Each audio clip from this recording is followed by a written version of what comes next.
ምቀኝነት ቀይ መስመር ያስረግጣል። የፈንጅ ቀጠና ነው። ሐሲድ እንቅልፍ የለው። ሌላው ለበላው እሱ ይራባል፣ ሌላው ለነዳው እሱ ይቆጫል። ሁሌም አላጋ ፍልሚያን ሕይወትህንም ሊያስከፍል ይችላል። በአባስያዎች ስሮ መንግስት ውስጥ በእስልምና ታሪክ ኡመውያ በኋላ አባስያ ምንላቸው መጥተዋል። አንድ ታዋቂ መሪ ነበር፣ ሙዕተስም ይባላል። አሞሪያ የምትባለውን ከተማ ጦር አዘምቱ የከፈተ ትልቅ ንጉስ ነው። ታዲያ እሱ ዘንድ አንድ ገጠሬ ተወዳጅ ሆነ። ይቀርባል፣ ያጫውተዋል። ንጉሱ ወደደ፣ ያቀርበዋል። እሱን በጣም ሲያቀርበው የተመለከተ አንድ ሚኒስትር ይሄን ሰው እንዴት ነው ከዚህ ማርቀው ብሎ ወሰነ። ከዛም ቤቱ ጋበዘው። ነጭ ሽንኩርት የበዛበት ምግብ አዘጋጀለት፣ እንዲሸታፉ ማለት ነው። በጣም አበላው። ከዛም ምን አለው?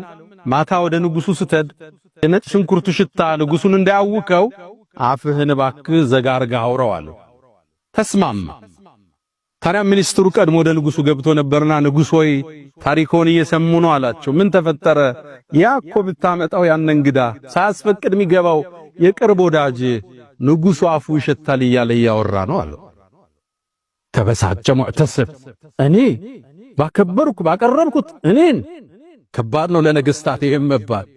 ያ ምስኪን ገጠሬ ቤት ገባ ንጉሱ ጋር። እንደገባም ነጭ ሽንኩርቱ እንደሸተው ምሳሌ የበላው አፉን ይዞ ማናገር ጀመረ።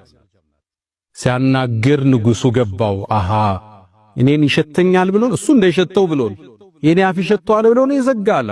ደብዳቤ ጻፈና ሊያስገድለው ሄደህ ደብዳቤ አድርስና መልእክት ይዘህልኝ አለው። የጻፈው ወደሱ ኮማንደሮች ነበር።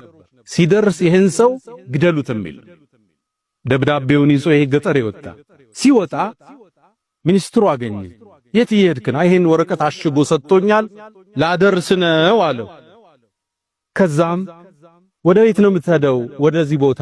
አይ መንገዱ ከሚደክምህ እኔ ላደርስልሃል፣ ገላገልከኛ። ደብዳቤውን ተቀበለ። የት ይዞት ሄደ? ወደ ኮማንደሮቹ። ሲደርስ የንጉሥ ትእዛዝ ነው።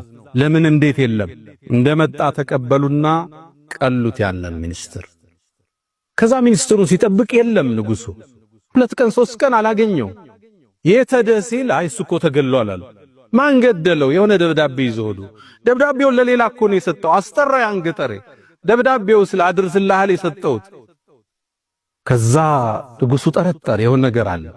አንተ ለምን ነው ከተማ ላይ ስሜን ያጠፋለው? ምን ቢለ አፉ ይሸታል ብለ ንጉሶ ይርሶ ነው። እኔ እኮ አፌን የዘጋሁት ለርሶ እሱ ያበላኝ ነጭ ሽንኩርት እንደሸተው። ከዛም አንድ ቃል አለ ሊላሂ ደሩል ሐሰድ ማዕደለ